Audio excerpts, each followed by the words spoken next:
We are here to steal some of that money today. I mean, that's why I got my money mic, right? Or today's microphone. One of the biggest problems that I have and that you have if you're into developing and want to create more content is actually just straight up content ideas. The ideas are one side of it and the execution the other. And today's video, I'm going to cover both of those things. How we can create really great ideas and then how we can go about executing those. So now that I got my mic, this proves I have at least $100 to my name. My camera, my lighting. We're just going to check out some people who are absolutely shredding it online, shredding it on social media. Hear why I just said shredding it so many times? Does shredding it, do you guys use that word? I've never used that word ever. Shredding it, specifically TikTok, and this account that drops some amazing content. So let's learn from some guys who are doing it and doing it well, who have grown a massive following on TikTok. By the way, this doesn't just apply to TikTok. This is for everything. This is for any type of content you do, whether it's Instagram, YouTube, TikTok, blogging, Pinterest. Let's not leave out some Pinterest. Let's jump in to show you guys some of this content and then let's talk about how you can apply it specifically to your content or your business. So the account on TikTok is Jet Bentley. What I love about this, as I came across it, is it's the point of view from this son who his dad is an Iron Chef, right? So he actually is he's going in and buying like items that you and I buy every day or that we can all relate to, okay?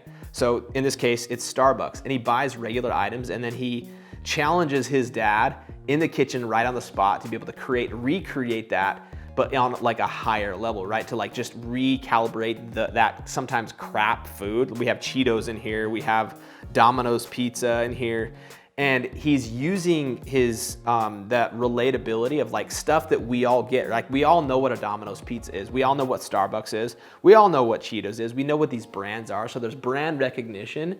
And so there's that familiarity that we have. And not only the familiarity, we like know some of these ingredients. We know like the quality of food or the like not so quality of food that these have, right? So as we scroll through this content, we can look at some of it. Dad, you turn this Starbucks gourmet. I'm going to turn this into 3 stars Michelin gourmet. So do you know what these are? No idea. Starbucks cake pop. Not baking powder. Cake pop, caramel sauce. Hey Dad, can we turn this Domino's pizza gourmet? Pizza, eh? Yeah, of course I can. Putting the So he's taking these like really kind of cheap crap ingredients and then coupling them with his skills as a chef to recreate this masterpiece. Everybody can relate to this. Everybody is into food, check part 1. Everybody knows what these brands are, 2, and we know how hard it is to create something from scratch in the kitchen. Everybody can relate to Domino's, Starbucks, Cheetos. We all know what those taste like. Principle number 1 is actually cataloging and saving. Take ideas and things that stick out to you or things that you watch more than 10 seconds of and save them. If it's capturing your attention, it might capture someone else's attention if you put your own spin on that same type of content. All right, guys, let's get down to business now. To defeat the Huns. Sorry about that. Just start writing down some ideas, okay? So again, I mentioned it in the beginning of the episode, I'm gonna apply this to any industry. So I'm gonna go through just a handful of industries that I work in or that friends of mine work in. So let's just start making a list, first and foremost, to create that relatability. That's what this all is about, okay? Creating relatability in your content. So like it connects somebody quickly and they're like, I know what Domino's pizza is. I know what Cheetos are. I'm gonna keep watching this. Wait, what? They're recreating this, right? So it's that relatability factor. So first and foremost, let's make a list at the top. You can do this like with a web chart. You can do this in list format, but I'm just gonna make a list of people here, and we're gonna do places. Well, I don't know if we'll use places or not. We'll go with objects next, okay? So we're gonna go and start doing some objects here. We'll call this one like current stuff. I don't know what to call that. Current stuff, okay? Now what we wanna do is start listing just different things, right? So people, who are people out there that are actually like every single person in the world almost can relate to, or your target audience can relate to? Like even if you can get some kind of inside joke people, that's even better if your audience is a little bit smaller. Okay, so like people, I'm gonna just go like really broad here. So I'm gonna list, we'll go Elon Musk. That's a given, right? Oprah, everybody knows who Oprah is. Who else? Trump, okay. I think everybody knows who that is. And then we'll just go Michael Jordan, right? The list can go on forever. Places, we'll go Paris, New York City. We're gonna go Salt Lake City. Represent. Objects. Okay, so you can go really broad with this, right? Just choose any object that most people know what it is. A yo-yo, a number 2 pencil, Cheerios. What, like, why is my brain doing this? Like, where are these ideas? If you made it this far, you might as well go ahead and like this video right now. And then I saw some, I think I'm gonna, for one of the examples, actually Swedish fish. I have an idea, and I had some on my desk. So Swedish fish is another one, okay? So now, like, current stuff, I guess. So things that, you know, everyone in culture is like currently like absorbing, right? That could have to do with the media, that could have to do with like something that's happening currently, like the Super Bowl or whatever it is. So like Netflix is one of them. And Netflix, actually I have an idea that I think could be really good to relate to. So Netflix, and then also on the current stuff, like you can start to create like other little web charts, because like what's currently happening on Netflix that everyone knows what's up, right? Like most people who watch Netflix have watched Squid Games recently. Or there might be like another really popular thing called, that was like culturally, the reason I thought of this is because, you know, back with my company, we would do these Full House videos where we'd introduce all of our staff. So when Netflix launched like the reboot of Full House, we introduced all of our staff as like these Full House characters.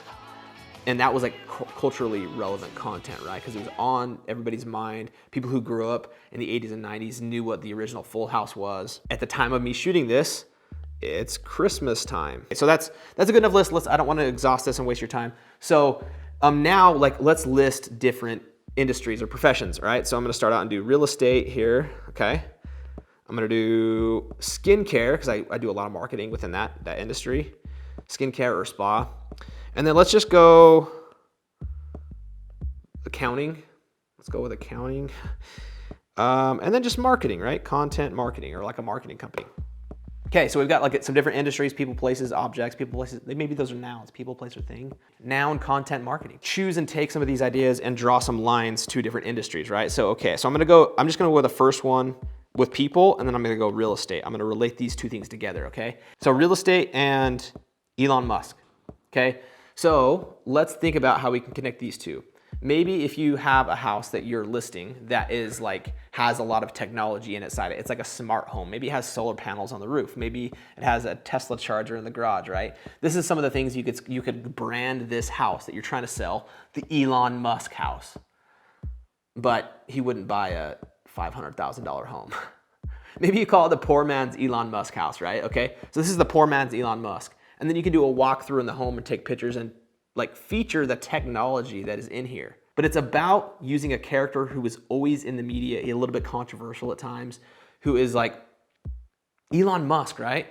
And it's about relating it to your business and your content. This is what captures people's attention, and everybody can all of a sudden relate to that, and they're gonna remember you for it. Next up, skincare. So I saw these Swedish fish on my desk. Let me relate this to skincare, right? So you can take any object and create like an object lesson with it, okay? So with this Swedish fish, it's pretty smooth. And you do it in your own way, right? But like if you're talking skincare and you're trying to educate your customers, say you're a spa, or say you have a skincare company, you're trying to educate your customers about how this anti-wrinkle cream or this serum really kind of like smooths those wrinkles out and those fine lines and wrinkles. So if we take a Swedish fish, and what happens is we squint in the sun, we, you know, or out and about, and like we use our face and our muscles and we use all this stuff. But basically, right, it cracks. And if we can see that, so if we can see that Swedish fish, we can see how that's cracking. Still good. So we can see how that's cracking, right? So we have the smooth skin that we're like baby butter smooth skin that we're born with. And as we go throughout time and we go throughout life, we smile, we wrinkle. I'm always squinting in the sun, but, right? So that cracks. Now what happens when we apply our serum is we apply the serum and it smooths out those wrinkles. Then you could demonstrate it turns into, right? Are you guys getting the point here? Okay, this is like, these are examples using common objects that everybody knows what they are and applying them to your business, teaching your customers something about your business. Accounting, I don't know if I want to do accounting. One I wanted to share with you guys that I think is so genius, going back to like the Netflix thing, right? What is culturally relevant right now? Netflix, okay? The most popular show on Netflix in 2021 and arguably of all time is Squid Games. So Squid Games Most people who watch Netflix understand this and can relate to it. So Mr. Beast, the GOAT of all YouTube, the greatest YouTuber of all time, arguably, created a recreation of the Squid Games, right? He launched this actually pretty quickly after. It's impressive what he did. He gave away $456,000 to the last person who was in this game. He had 456 contestants, and he made this real life Squid Game thing. It went to 100 million views in the first 5 days. He picked up tens of millions of subscribers, 169 million views 3 weeks into this video, right? So he's taking something that everybody can relate to, and he's implementing and putting it around his content and his business that he has, which happens to be YouTube. Moral of the story, how can we do this for our own businesses? Make a little spider web, do some wings off that, and just create and brainstorm ideas. And then again, going back to like when you absorb content, when you're scrolling, I want you to save stuff. I want you to save stuff that sticks out to you and then create your own spin on it. How do you use objects? Thank you guys for checking this episode out. My name is Paul. Make sure you're subscribed. Make sure if you like this video, I mean, you've made it this far, please subscribe. And we'll see you guys on the next one.